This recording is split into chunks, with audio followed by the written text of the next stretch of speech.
King of Podcasts Radio Network proudly presents the Broadcasters Podcast, where we dive deep into the media industry headlines and dissect the digital disruption that diverges the masses into the new media counterculture and away from the media establishment. Here is the King of Podcasts. This is episode 183 of the Broadcasters Podcast. Thanks for being here. There's a lot to get into for influencers. Bringing the cool back in media is the subject for a good part of the program tonight. And where I'm coming from is the fact that one of the things that have the cool factor, you know, people can interpret that word as they want.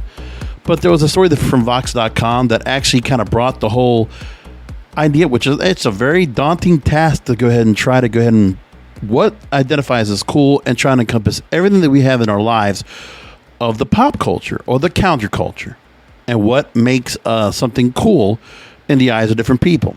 Now, there's a lot of things that come in that are definite norms that are being or trying to be created as norms, but are factors that we're dealing with every day that really have clouded up the idea of what's cool.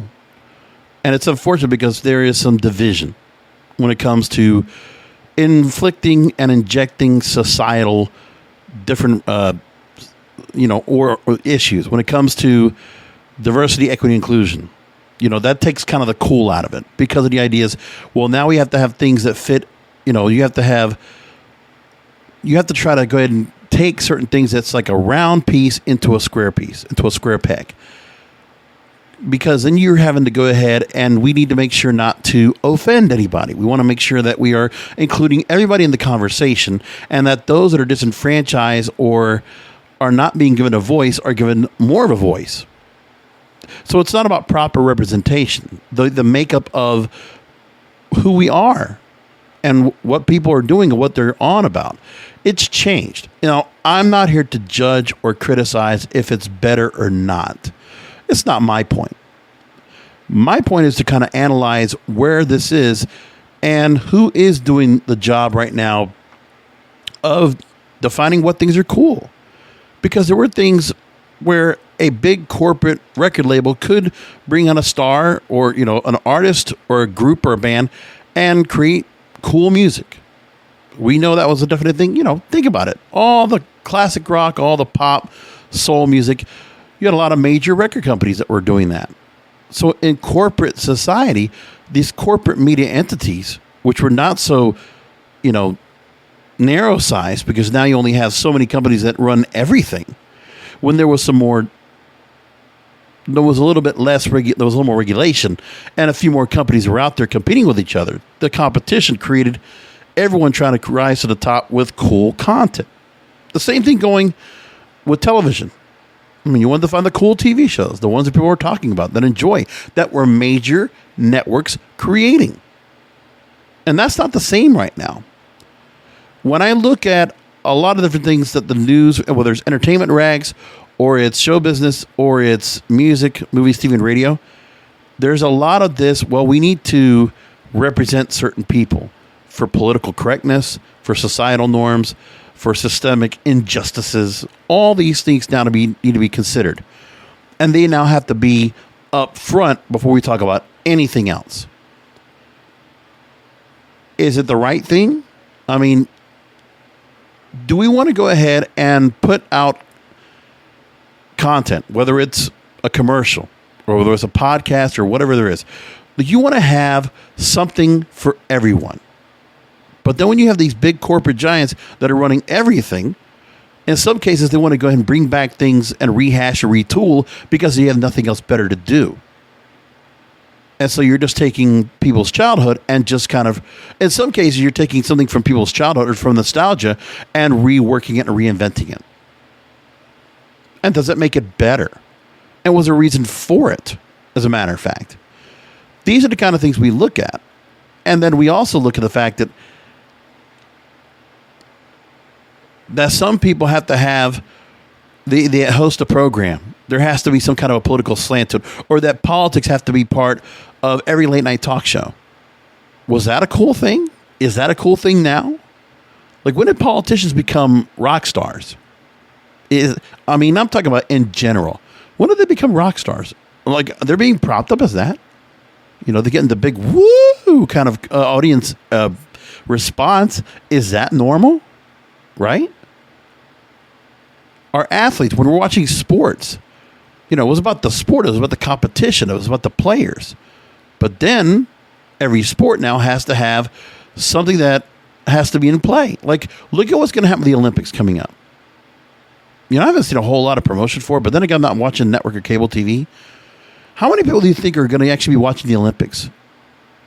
You're going to hope that people are going to be watching through Peacock and streaming that content. But when you look at the Olympics, I guarantee you that when they put this out there, when NBC does their normal broadcast, they always do the same thing. They only focus on American teams. Rarely, they're neglecting basically the rest of the world, which is why if we had a world feed of Olympics coverage, that would be awesome. But we don't. And certain athletes are going to be looked at based on not because of the level of their performance, but on the makeup of who they are and what they represent to various communities. That is something to consider. That should be part of the reason for the coolness factor for somebody. That's fine. Never said to go ahead and just neglect it altogether. But what's happening is more people are just used to the fact that, let's just go ahead and, let's put out a particular agenda that we want to push out. Because it only works if the audience is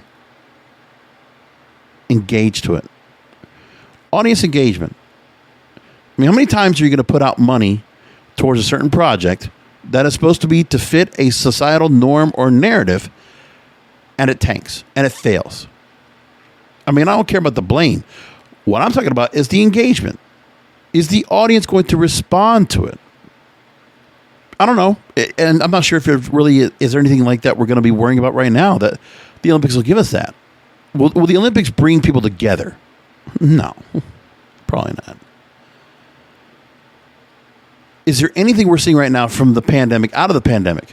Who are the people that we consider cool or hip that are, that have not, that maybe they've grown in front of us and they were kind of like, oh yeah, this is cool. Anything for network TV? I'll wait. Let me know if you get a name in your head. Cable TV. Well, what shows, what things are out there that are really like, that's cool? On the corporate controlled side of cable and network television, your traditional cultural pipeline, what is there? There isn't. On the music side, a lot of times there are still some stars that are cool, that are hip, because, music still has room for music to be music. And there can be some points where music might have a certain message, and that's fine because it fits in that role. Music is allowed to go ahead and be able to have different various messages and something for everyone. And there is, even today. Or you go back to thousands upon thousands of songs that you can listen to that will fit the political narrative or the social narrative that you're looking for, or none at all. Just a fun, feel-good song. An angst-ridden hit, a ballad, whatever. But where's the cool factor? Influencers. It's not celebrities. Which celebrities do we really feel like are cool right now? Since the pandemic, some of that has kind of been pulled away because we're like, we're kind of completely detached. And then some of these celebrities did some things during the pandemic to really shoot themselves in the foot and look stupid, right? Is there anybody right now that really stands out that you have paparazzi that would have a reason for a job to go after, right? Influencers are it. That's where the cool people are. TikTok, Instagram. That's where the cool people are. So the podcasters out there. That's where the cool people are. And I want to go into this Vox story and get into what they're trying to say about what is being considered cool. Because also, the coolness factor comes from the younger generations. What is tapping into the younger generations? What are the kids thinking is cool? And then it resonates to the rest of the public. Story comes from Safi Halan Farah. The Great American Cool. In the past, taste was scouted from hip kids and sold to the masses. But in the great river of content, what does cool even mean? So the article gets me hooked already. Let's move down to past this profile that she goes into real quick and go more into what she's trying to get to. She is doing much of a personal narrative, but let's get into where we are. Our tastes, both in the consumer-branded heyday of the 90s and 2000s, and now, lend themselves to the delusion of uniqueness. Today, our particular likes are even more than a shorthand for an identity. They are the identity itself.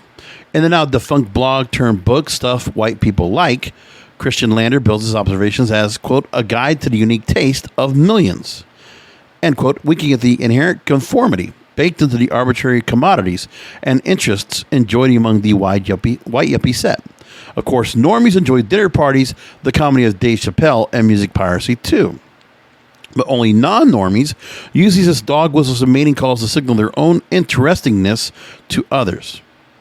In America, we have had 30 under 30 lists, award shows, and an industry of so-called tastemakers for some reason to tell us who is objectively important and worthy of our attention and money, hierarchizing the tastes of full-grown adults.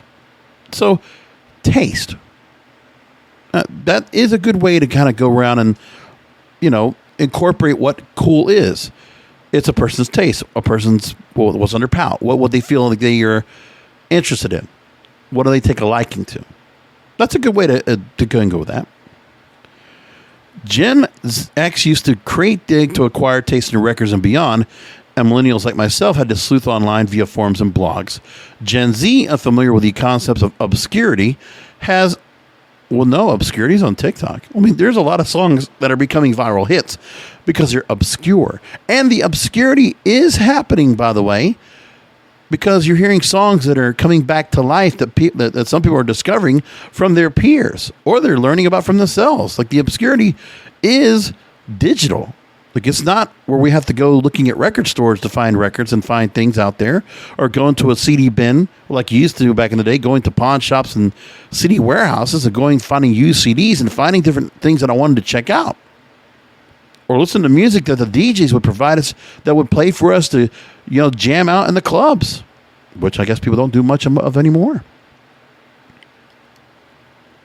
There aren't many unique key pieces and trends we can attribute to Gen Z in 2020. It's more the fusion of trends from multiple eras that makes it Gen Z. And this is from Lanifa, who's a TikToker, that makes the point about this. It's coming to a point where we may no longer have names or genres in terms of style. Style is so much more personalized, especially in the digital space I occupy. The current state of alt fashion and the outcome of the 2020s, late stages capitalism's limitless manufacturing possibilities, and a veritable ocean of content, inadequately sourced and dated thanks to a Tumblr and Pinterest-inspired archival conundrum. A lot of Scrabble words in this story.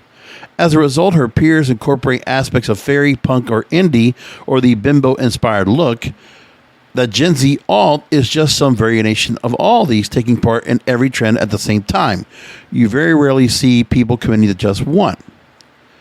Now, with what young people genuinely like being harder to pin down, they've created a new kind of selfhood that surpasses main character syndrome, hyper-real individualism. Hyper-real individualism is where the original references are largely illegible or incoherent.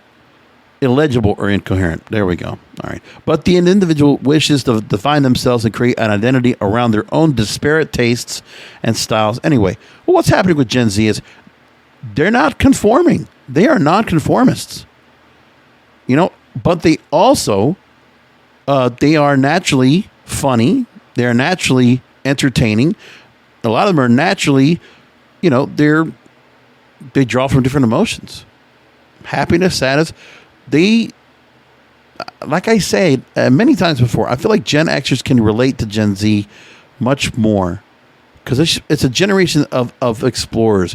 They are exploring, they're learning, and they're not doing what everybody else wants. Like, you're not just going to college. You're not just putting into a 401k. A lot of entrepreneurs in this set, a lot of people that are looking to find money, taking advantage of all the technologies out there, remote work and, passive income and investing. They're doing things a different way, and they're all kind of piling on and figuring out from other people. And they're saying, oh, here's a good idea. Here's another idea. Here's another idea. And lots of ideas are out there. A salient example of Gen Z's beautifully chaotic, meta, self-aware stream of skewering rare aesthetic articulations via TikTok and Instagram meme accounts are ones like Sam Roadhamel, who has his pages on @on_a_spiral. So the reference and self-edition delirium starts out as a cringeworthy attempt at claiming a specialness and specificity to one's tastes, creating a specific idea to those who understand all the words and references. Yeah, so this is cap, or this slaps. Right, the new lingo among Gen Z.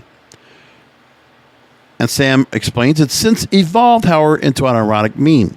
It got so popular, it has become oversaturated, and because of this, a lot of the newer memes and TikToks are made in a more ironic and meta way, which I think makes it even funnier because instead of trying to paint a picture using a bunch of barely comprehensible references, they turn around and make fun of the trend itself. Yeah, they are able to, they can roast themselves. They control as good as anybody out there.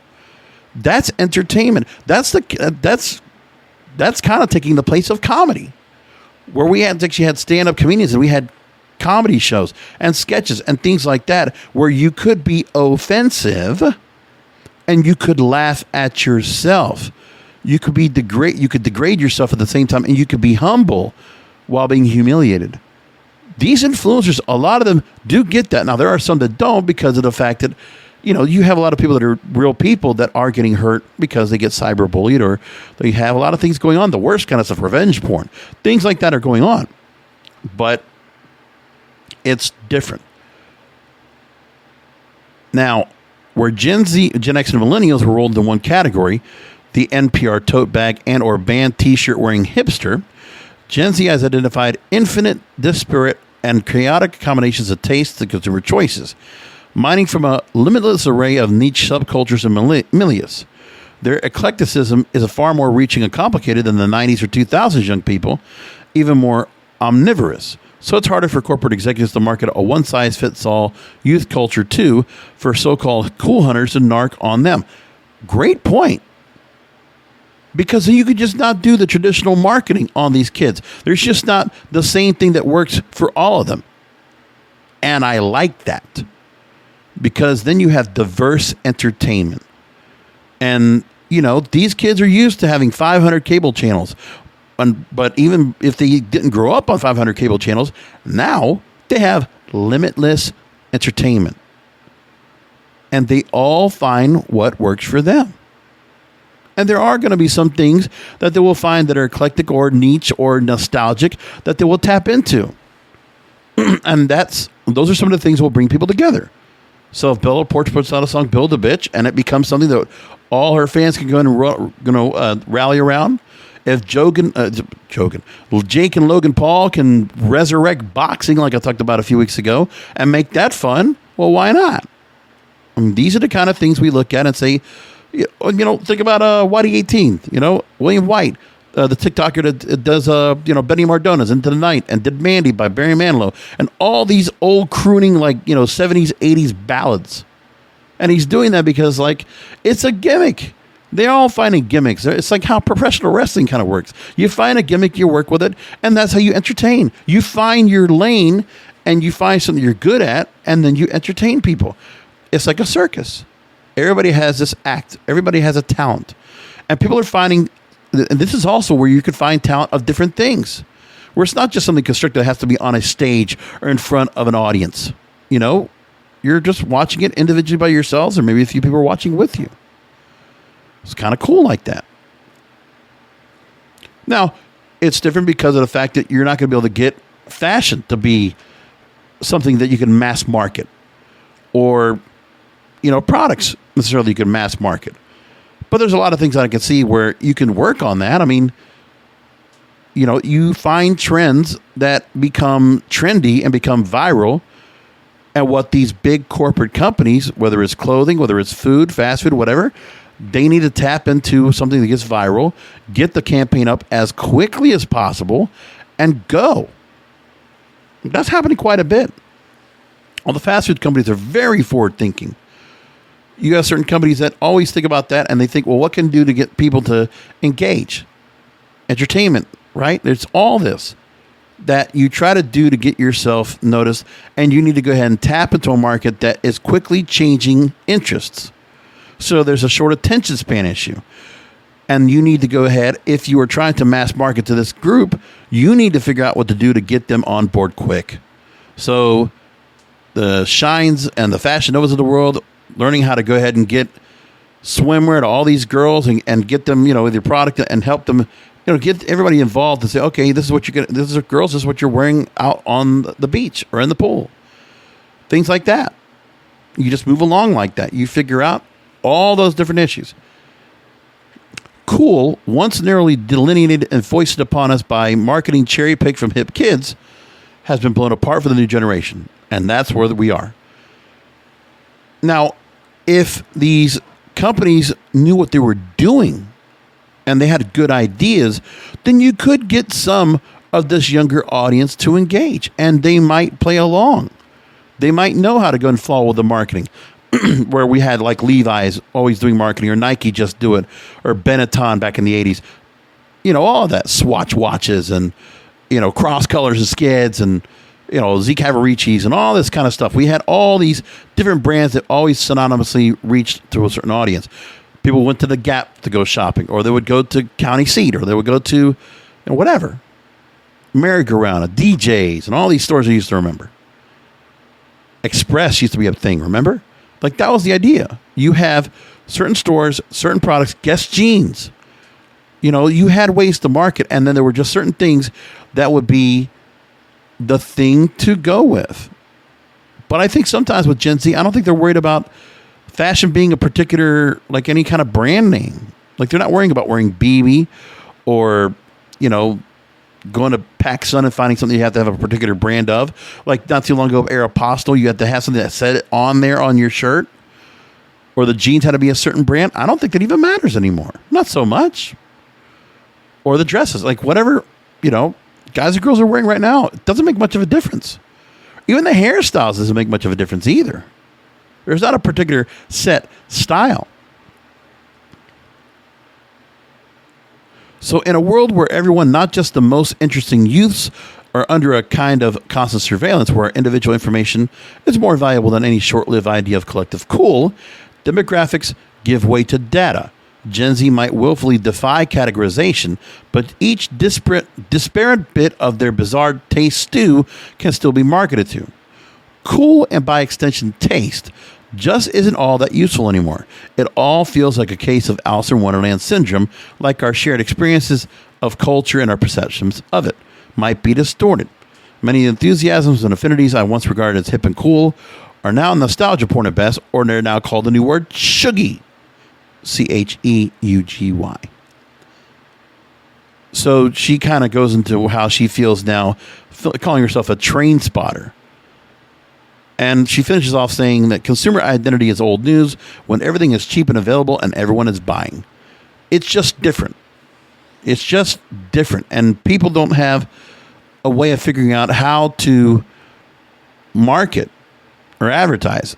And this is where you have the influencers that are on top of various trends that change. They follow along. They study. And then they become, or they create, or just whatever they create becomes a trend. These are the kind of things that happen. And then these influencers become useful because they understand that they're always hustling, chasing for the next thing that will keep them getting because they're self indulged in getting views and having their audience respond and engage and continue to monetize the content for that influencer. So the money fuels them. It's not anymore where an agent or a manager or somebody else is fueling it to you. They're getting it directly. And so the motivation to continue to bring out great content, every influencer, everybody that goes on to TikTok or Instagram or doing a podcast, you continue to evolve your show as it goes along. You continue to evolve your content as it goes along.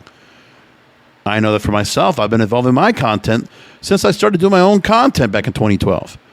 I can't help but continue to tweak my website. I can't tweak 3 websites. I can't help but continue to keep putting out new content, adding new content, creating new shows. It just doesn't matter. I just keep working. I can't help myself.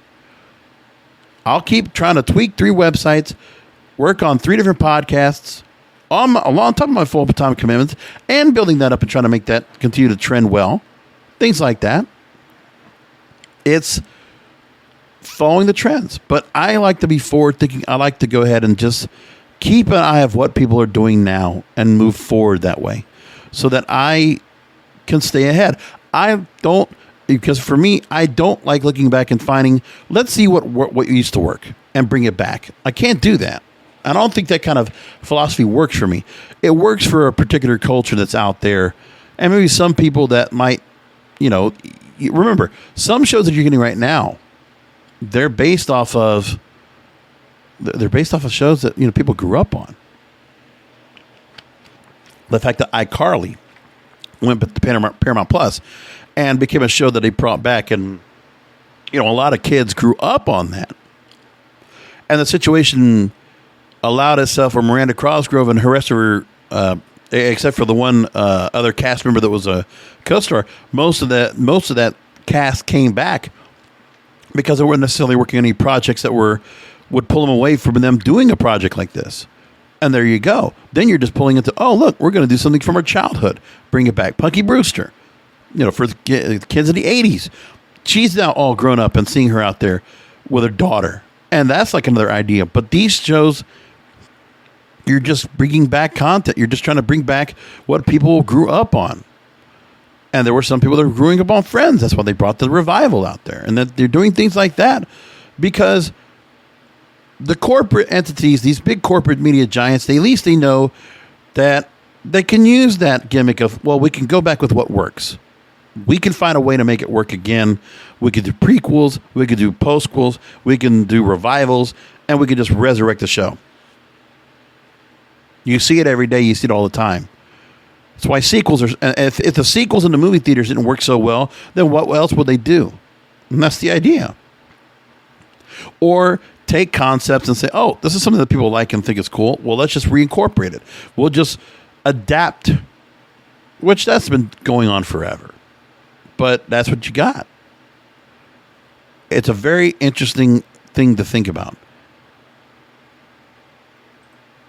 Now, one other thing I'm going to make mention of, the drum.com actually put up an interesting story about in the race to become rich as an influencer. Story comes up and talks about how influencers are earning more money, but facing an uphill battle to combat fraud. And they're talking about Instagram here. So from Instagram, we're learning about their Hype Auditors Influencer Income Survey. It's a survey they found out that's quoted in this article. Interesting information. On average, influencers from Instagram earn $2,970 per month. Micro-influencers, which have 1,000 to 10,000 followers, averaging $1,420 per month. Mega influencers over 1 million followers, averaging $15,536 per month. Do you hear those numbers? Just to do content. Where some people just have a certain look, a certain appeal, a certain talent. They get in front of a camera, put a ring light on, using their phone, whatever, and they're recording content. They produce it themselves, and they put it out there. And to say some of them are making, it's just amazing. Some of them are actually making almost $250,000 to $300,000 a year. That's an amazing income. Listen, I'm a radio guy. I'm not even coming close to that. No, I'm not even coming close to what the micro influencers are making. Well, no, I'm doing that. But again, what I'm doing in my own content, not even come close. I mean, I don't make a lot of money with the content I make right now of my own. I have made some, a little bit. I can put a couple of, pennies together, a couple of quarters together. But I'm not banking crazy. This is a long grind for me. And that's the other thing. If you are trying to do the content creation and you're not at the level of these other people, just keep in mind that, it is a grind. You got to work hard on that, and you got to keep persevering. I've been at this myself. 9 years is going to be in December. And it's not like I'm trying to do anything to monetize per se, where I want to go and do that. It's because I enjoy it. I enjoy taking time on a Thursday night to sit down here around 11 o'clock at night, have my show ready and prepared, all my prep, all the stories I'm going to pull from, have my graphics ready, have my WordPress post ready, have the back-end post ready, and then just go ahead and post. Put it up on the RSS feed, and then it goes right up to YouTube, and I just go from there. I mean, I am growing a YouTube following. It's such a trickle slow, but I get, a good handful of subscribers a month. It continues to grow. Some stories do better than others, but I also don't do a thing where I'm just going to try to work a certain gimmick and continue to do it. I just have a whole lot to talk about and a whole lot of subjects I want to cover. So when I find something I want to go and talk about, I'll do it.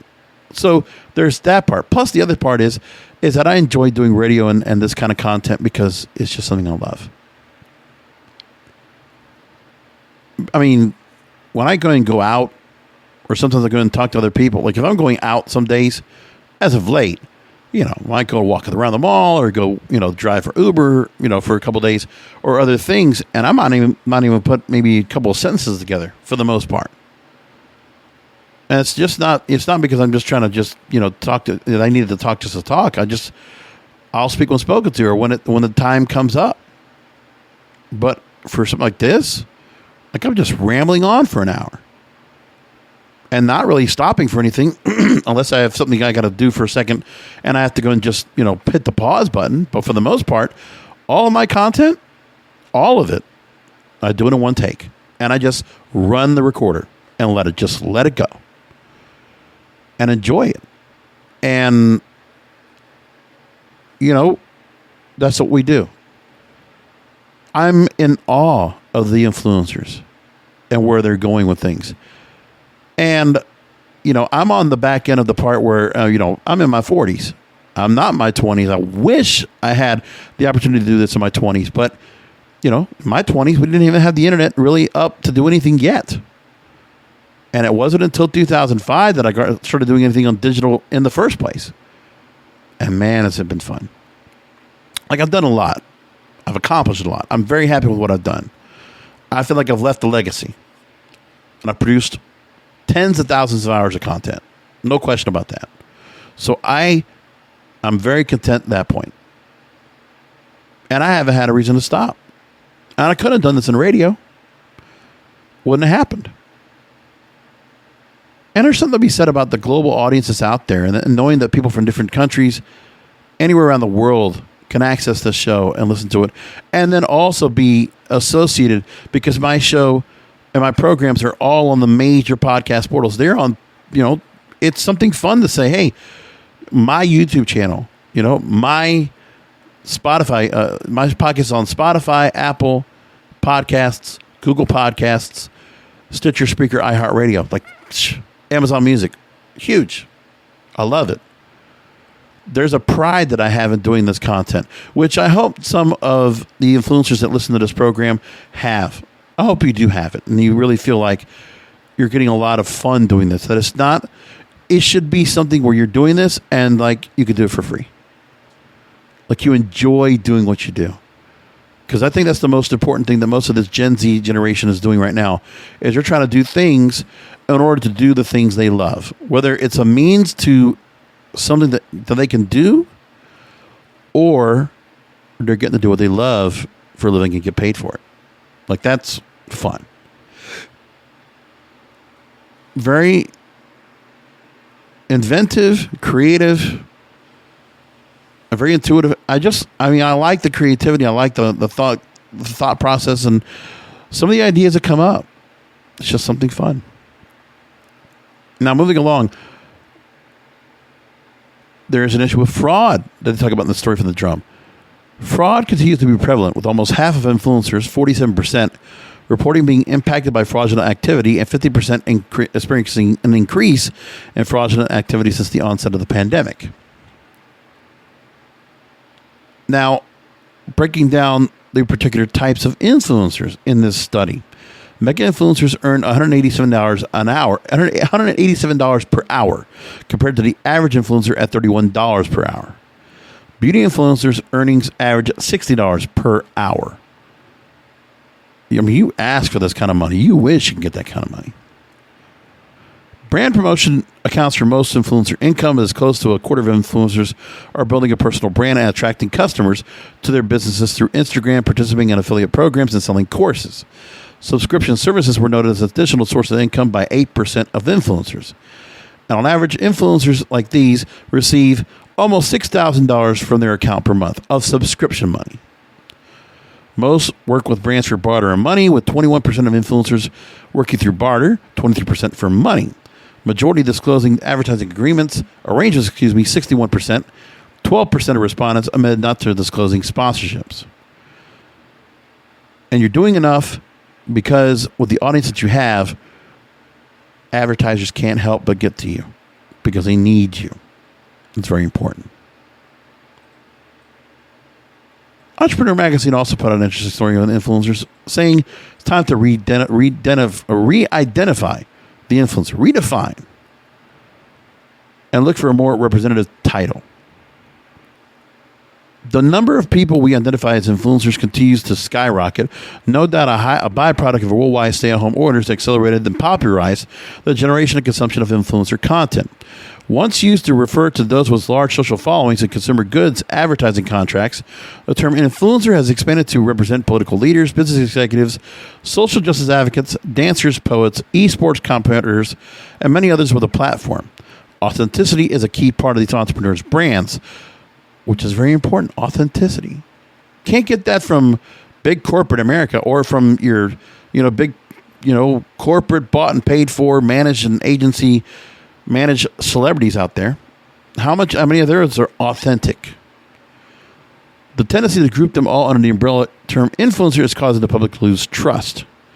So he's talking about changing it from influencer to a more representative title, social media leader and entrepreneur. And he says there's 4 ways they can make the culture shift happen. Redefine the term influencer, phasing out the term in favor of stronger language that recognizes the entrepreneurial leadership of these content creators and advocates. To influences have the effect on the character, development, or behavior of someone or something. While you can influence without actively intending to do so, the term is often understood as a synonym for manipulate, like contributing to and even labeling the recent dip in trust. Number 2, develop more academic curricula on social media and digital business. So the colleges. Teach this subject. Teach this concept. Structure education about social media and today's educational system. Well, you know why they can't do it? Is because academia they can't follow along with what's happening. They can't change the curriculum and continue to stay updated. Plus, you got to remember too, the professors aren't going to know what they're doing. Remember, a lot of professors, in some cases, could be failed business leaders or failed in their sector, but they could be educators instead of being embedded in the business they were trying to be in. So trying to ask for that, it's going to be tough. Democratize support services, number 3. So it's time to empower the emerging social media entrepreneurs by providing support services, resources, legal and consulting to help them form their own social-led businesses and translate their platforms into meaningful income that can be used as a springboard to upward economic mobility careers. So, give it back. Give back is the idea he's trying to here. And then finally, number 4, expand the scope from endorsement to partnership.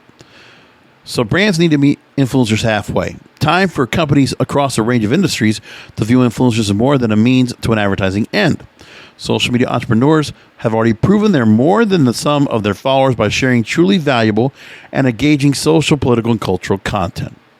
Rather than reviewing the relationship with an influencer as simply another marketing channel and contract, there's an opportunity for brands to engage with social media leaders and entrepreneurs as true partners, as they would a corporate affiliate or even a traditional celebrity spokesperson. I don't think that has to work here either. I think having a contract, having a deal, revenue share, barter, whatever, that works fine. Because I think some of these influencers don't want to be penciled down, especially if they're with a brand or a product that goes down in favor. They want to be able to go ahead and say, hey, I'm here with the next new thing. They don't want to be pigeonholed. So part of that has to be considered as well. So the writer here, Kaylon Gutierrez, he has a couple of good points, but I'm not going to be completely with him on that. Not at that point anyway. And Forbes put out a story talking about the do's and don'ts of developing an influencer marketing campaign. I want to just take this out and see if there's anything that I thought might have been said well, and if I agree or not. So in here, Anita Lee, who is a Forbes Business Council member, a general manager of Digital Crew, an agency specializing in Chinese, English, Japanese, and Hinglish digital marketing services. So in the story, they say that there's types of influencers, mega influencers, macro influencers, and those would be typically 300,000 to 1 million followers, often a little more affordable and accessible for brands to partner with compared to celebrities and mega influencers. Micro influencers, nano influencers, that's between a few hundred and 10,000 followers, usually new to being an influencer and are learning to grow their communities, but they provide value because they typically have a higher engagement rate relative to the influencers with a large following and allow opportunities for brands to grow with them at a lower cost. Now that's identifying the influencers, and then she gives the steps to create a successful partnership. So even she's saying, don't go into an agreement. Don't just go into an arrangement. No, make it a partnership, some kind of an equal footing off of it. Number one, identify your goals. What are you trying to achieve through this campaign? Number two, select influencers you are interested in partnering with. Make sure they are a good fit for your marketing goals. 3, if the influencer is happy with your terms, draw up a contract to sign. 4, once the campaign is completed, follow up with the influencer and send payment. So yeah, in and out. And then do's and don'ts. Do keep things professional friendly. Do give the influencers enough time to create content. Don't be unprofessional and difficult with sending payment after deliverables have been received. Don't be unreasonable with your ask or expect influencers to work for free. Yeah, I agree with all that. Pretty good. So now, a few more stories I want to get into. That's the bulk of what I wanted to talk about with influencer marketing tonight. Let's go into some other stories that I thought were important here through the rest of the media industry. Starting off with music. Music Business Worldwide put a very interesting story out, and the interesting stat to lead off as the headline. They say that over 66% of all music listening in the U.S. is now of catalog records rather than new releases. So 2/3 of people listening to streaming are listening to older content and not the new stuff. MRC Data's new mid-year report says in 6 months to end of June 2021, total album consumption rose to 66.4%, whereby catalog reflects anything released over 18 months before a consumer made a purchase or press play. And the figure goes up. 555 billion streams of music on audio and video platforms in the U.S. in the first 6 months of 2021, up by 54 billion streams. The percentage of total album consumption claimed by current music released within the last 18 months of consumer making a purchase, the first half of 2021, current music, as they claim it, comprised just 33% of total consumption, which is down from the same time last year. What it means is that among the 434 million equivalent album sales in the U.S., 288 million of them were of catalog records. Older records. So new music is not hitting as well as it did. And you know why? That's because of the big record labels, they're not doing well. And radio also not helping much in this point. That says a lot. Plus, there's also not a lot of albums being bought by younger kids, I would imagine. That's the idea. At the moment, the biggest single track of the year is Olivia Rodrigo's Driver's License, which racked up 460.2 million audio streams after being released in January. That's a lot. Let's go into radio as I bring up pop music real quick. Format restructurings and cuts underway at Audacy CHRs, the former Entercom, former Infinity broadcasting stations. So we have that a number, right now, the rumors of the last few weeks are starting to become reality. 16 of the hit music stations that Audacy owns are being restructured, like alternative and country stations that they owned last September. So they're going to have a number of brand managers. They're doing much of what iHeartRadio is doing when it comes to brand managers and having a regional coverage of what's going on with everything going on with the programming. And so some of the radio stations are getting new lineups, and some stars are going to be voice tracking from other markets. Some DJs that are already, pretty prominent within the company will be hosting in different markets. So, for instance, you have on our lineups where WBBM B96's Chicago afternoon host Julia Lapidi will be hosting middays now, not just in Chicago, but in 15 different markets while remaining in afternoons in Chicago. Then you have now 97.1 KNOW Los Angeles' Josh Brubaker, who hosts afternoon or nights. He'll be hosting afternoons in various markets in Las Vegas, Milwaukee, Norfolk, Richmond, and Los Angeles. And then he'll be also heard at night at various stations in the rest of their CHRs that they have in Chicago, Miami, New Orleans, Philadelphia, Phoenix, Rochester, and Sacramento. So very significant. And I heard about where Power 96, which is my local market station, that there were going to be some changes to the lineup going on with those stations because of this continued consolidation of what's going on with all these stations, of really a homogenization of what's going on here. So we're starting to see that happen. So part of the thing is you're not going to have that local flavor with these hosts out there as a result, as we already understand. Now, they haven't done anything, but now that's also, and this is the way what happens, that this is not where they're nationalizing a format, but what they're doing right now is they are nationalizing the messaging, the branding, the promotion, and being able to control what's going on with all these stations and what's being put on in between the music that's being selected by these regional directors and managers. So they're basically homogenizing the format. Eventually, maybe they'll get to a point where they're going to go ahead and, do things where these stations will all have like a BBC radio type of feel, where they'll all have the same kind of content. They'll all be under the same name like a Nash. As for country, things like that. Well, they'll all get the same name of a station, the same moniker, same slogans, things like that. That could come down the line. That could be an eventual change that will come pretty soon. Things like that could happen. I don't know if I like it or not, but these are the kind of things they're going to be doing. What else can you do? And, it's the idea that it's consolidating. It's just trying to be cheap. What else can you do? But just bring yourself to doing that. Why not? That's the idea of what they're trying to do.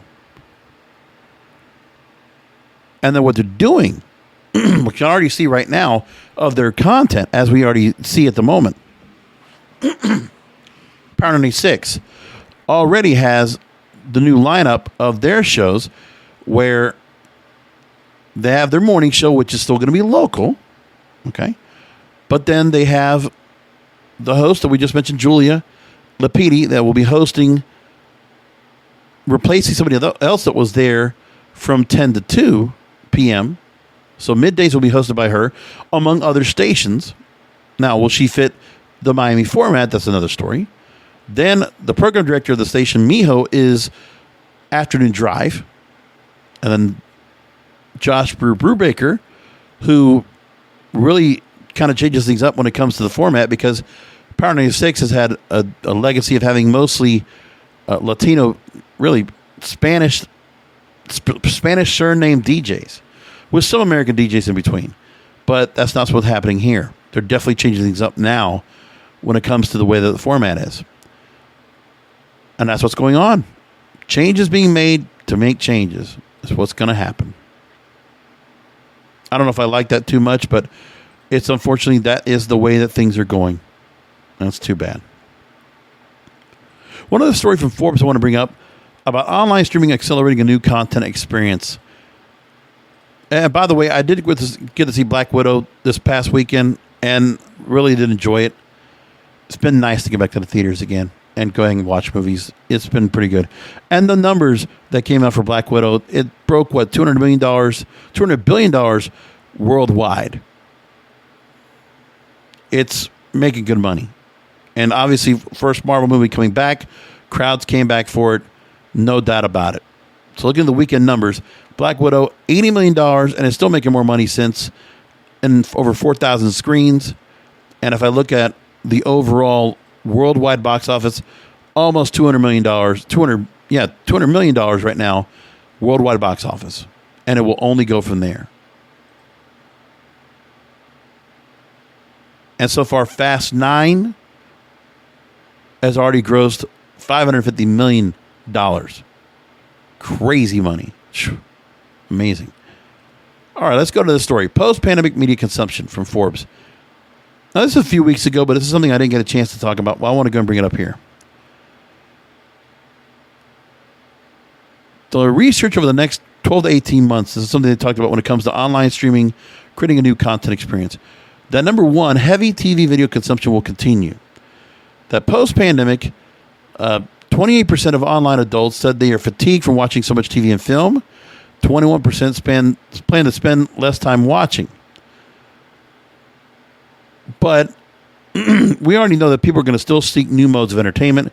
Few will reduce their media consumption hours to do so. 41% enjoy watching TV and video even more now than they did before the pandemic. 42% continue to rely on TV and video as a distraction from real-world stressors. Offline content consumption will dwindle as online dominates. So the cord cutting will continue. Now, between 2010 and 2020, offline, so your network cable TV consumption went from 13 hours per week to 8.6 hours. At the same time, watching on streaming went up from 1.7 hours to 7 hours. Then the pandemic fast-tracked the shift to online.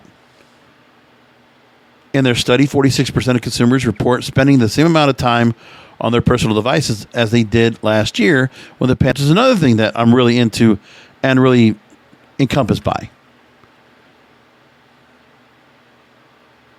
Now, they say that movie theaters will be a niche pastime in the face of streaming services. In June 2020, 39% of U.S. consumers like the idea of seeing newly released movies on streaming services and plan to continue to watching them at home rather than movie theaters. Well, even with a robust vaccine rollout and movie theaters opening their doors, 55% agree. Consumers who recently subscribed to Netflix, Amazon Prime Video, or Disney Plus are most prepared to continue their subscriptions.